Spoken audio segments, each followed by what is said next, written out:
Hello everyone, this is Tell Me Something Good. We want to introduce you to a leading figure, or as many people in the city of Aurora title him as a living legend, and that is Mr. Henry Cowherd Jr. Thank you. Mr. Cowherd, we want to thank you for being on here with us for our inaugural Someone You Should Know. Mr. Cowherd, tell us a little bit about yourself. Well, I was born on May 19th, 1924, father of 3 children. We're all doing well. 4 grandchildren, and 4 great-grandchildren. And I spend one of the oldest officers of Main Street Baptist Church, the trustee board. I've done a little bit of everything in that church. I'm proud of it. In 1969, I was asked to run for the school. A friend that asked me was a good friend of mine in school, was the president at the time. And then I was a little bit hesitant, but I told him at that time that I wasn't running for the blacks or the whites or the Spanish. I was running for all kids to help give them an education that they deserve. 1974, I was nominated to the Company Hospital Board, which I am still a member of the governing board. I was also, as one of the few blacks to the American Black History Advisory Board, which they in turn initiated a scholarship fund in my name, which I'm really proud of. I've been involved with young people, period, down through my life. I've won some, and I've lost some. So, I go back a long way, involved in this one thing or another. Well, tell us a little bit with regards to, you grew up in Indianapolis, Indiana. Right. Well, you were born in I Indianapolis. was born in Indianapolis, Indiana. Okay. But you were raised on Aurora's east side. My folks came here when I think my mother was still carrying me, and I was born and raised here. I live at 1234 Grand Boulevard, and I've been there for 61 years. Same place. My wife and I have been married for 61 years. Now, when you growing up on the east side of Aurora, tell us a little bit of what that was. It was good days. I went to East Aurora High School. I didn't spend 4 years. I got sick in my junior year, end of my junior year. I was in the hospital for a year. Came out and finished and graduated in 1945.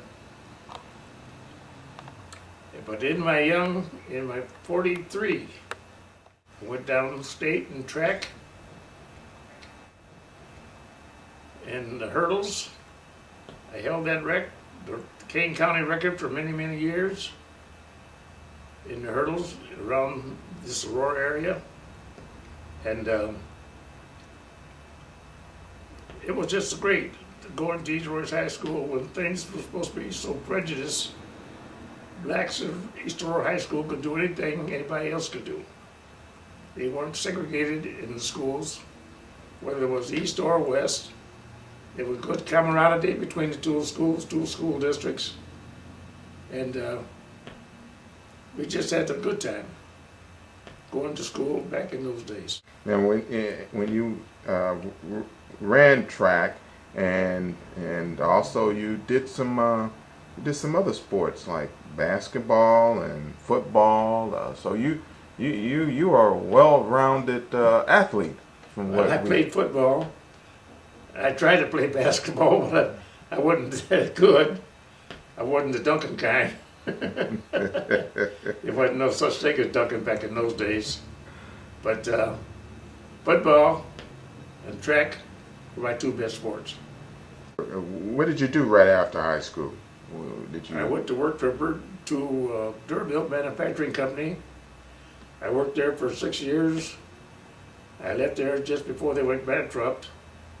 And I went to Burgess Norton in Geneva. And I worked there for 35 years. Okay.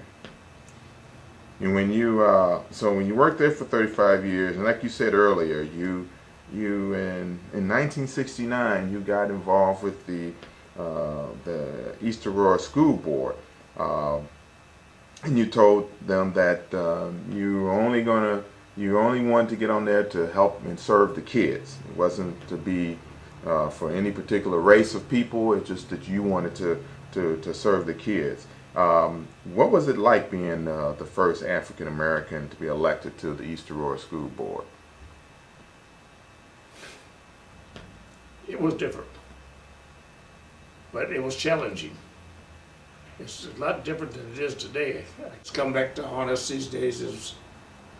We all, at least 2 or 3 times through my tenure, that we had to make our new boundary lines, and that was, you couldn't foresee the future like you can today, but like things are happening, and you always had somebody that was challenging you about one thing or another, but you came out to the point where you came to a happy medium with everybody. When you being on the school board, you know, there's always been there's people who have come and have heard about the district, and people have talked about how the boundaries were set. And one particular one that's always comes up as people hear is the situation with the Fox Valley Mall, and people always ask the question, why didn't East Aurora boundaries go out to Route 59?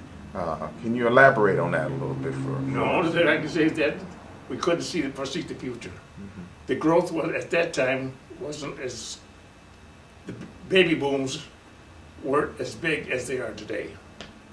And you couldn't foresee the future.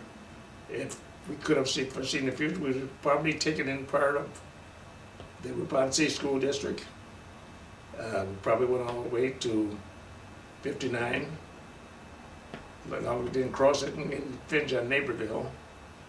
But it's hard to foresee what is happening and what's going to happen.